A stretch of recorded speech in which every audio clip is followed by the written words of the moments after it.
welcome back to my channel. Yes, today is Thursday, and we all know what that is.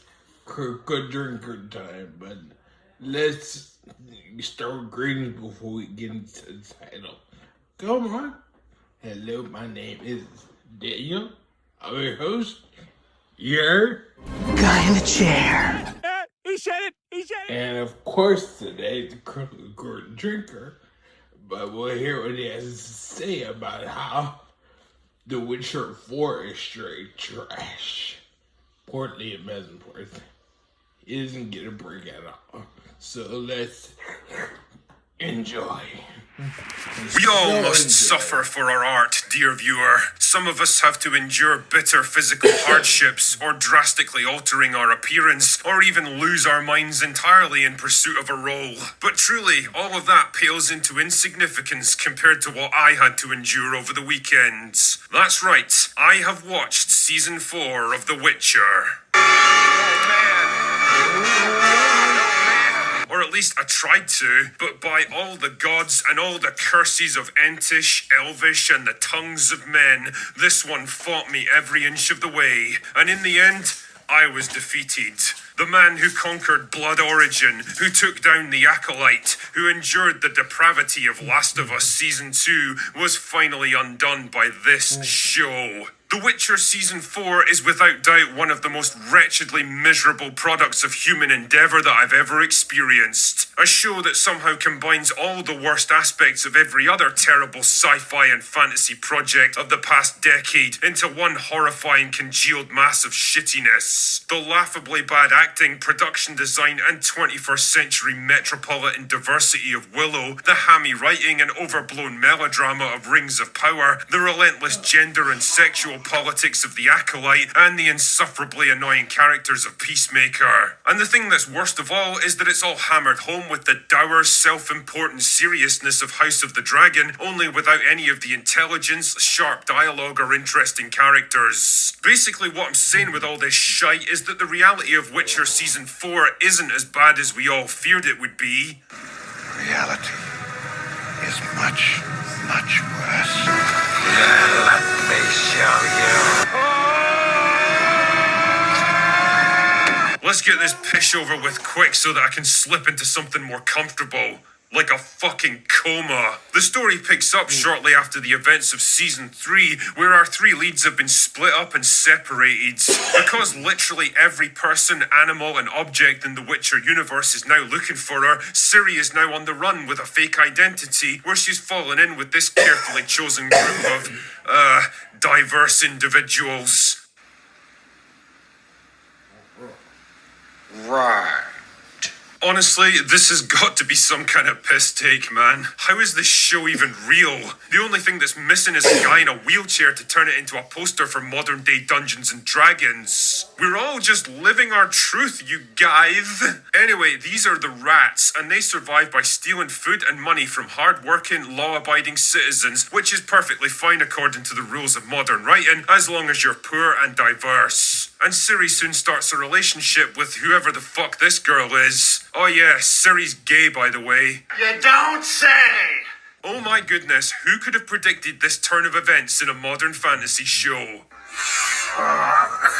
Joking aside, if I was a young woman who had the misfortune of watching a show like this, I'd actually feel pretty uncomfortable with these weirdo Hollywood writers and their absolute obsession with lesbian relationships. Like every same-sex friendship I form is somehow expected to lead to scissoring because that's just the progressive thing to do. Anyway, whatever. The second major plot thread follows Yennefer, who's busy girl-bossing her way through the world so that she can gather an army to take down evil magician guy who's now assumed control of the Brotherhood of Mages. I love how this sorcerer, who's never been a physical powerhouse in her life and relies entirely on her magic to defend herself, is now easily able to take down knights in full battle armor because modern day writing, I guess. She's also on the hunt for Ciri, because of course she is, because Ciri being missing and everyone desperately needing to find her is literally the plot for every single season of this fucking show. And she's not the only one looking for her, because Emperor Emir realizes the Ciri he's been given is actually a fake Ciri, and his plans to father a child of the Elder Blood with her, yes, this really is a plot point, aren't gonna work until he finds the real one. Oh yeah, and Geralt's in the show as well.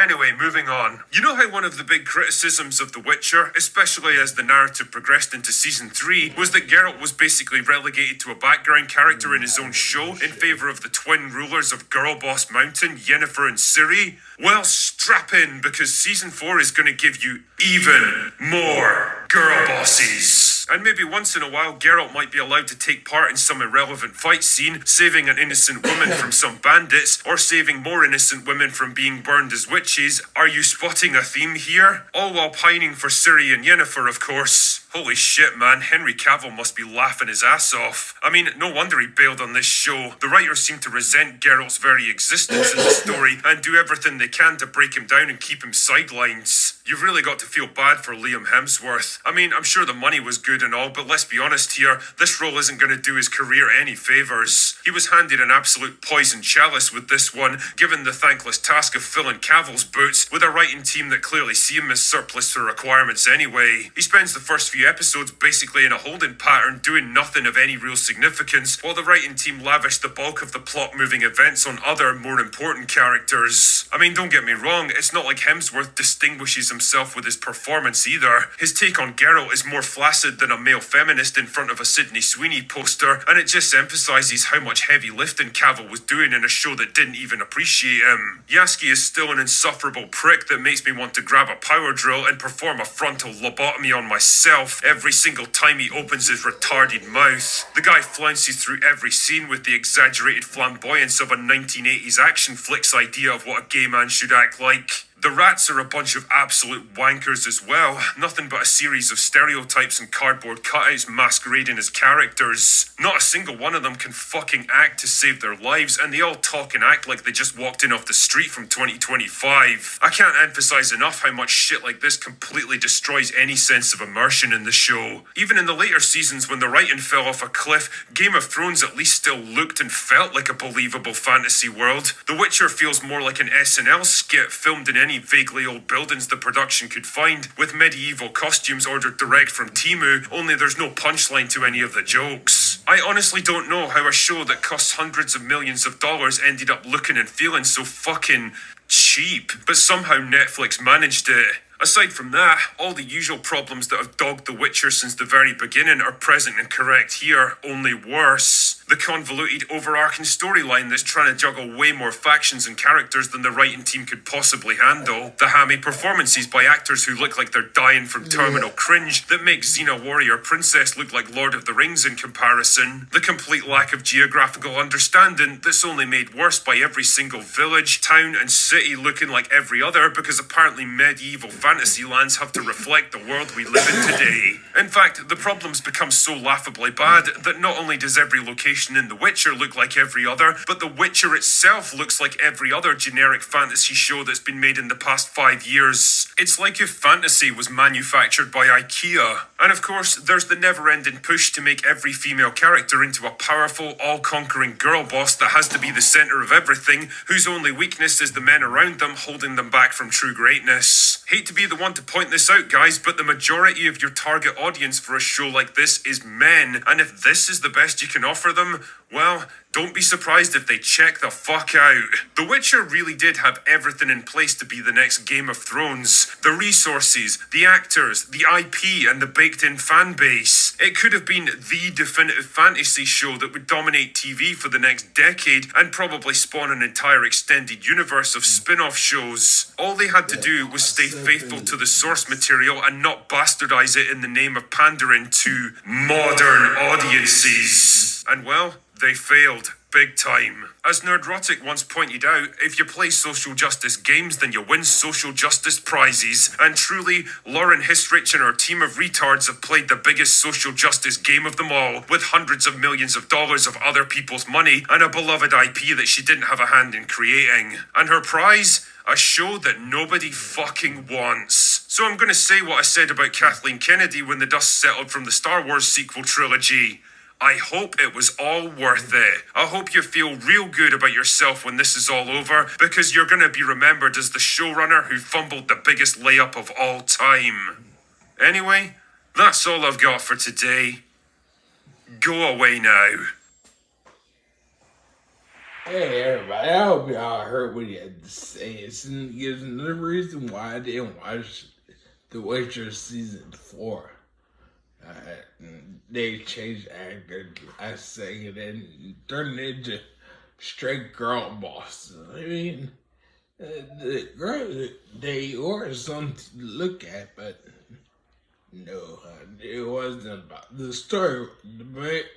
The episodes weren't about them. It was about The Witcher, but he was basically written out of his own series, which is dumb. I guess it left him in somewhat in to call it The Witcher, but it's not The Witcher. It's Jennifer and Ciri. But hey, I had an awesome night. And the rest of the day goes really well. And like, if you liked it, comment down below. And then share. And then subscribe. And I'll see you in the next video. Bye.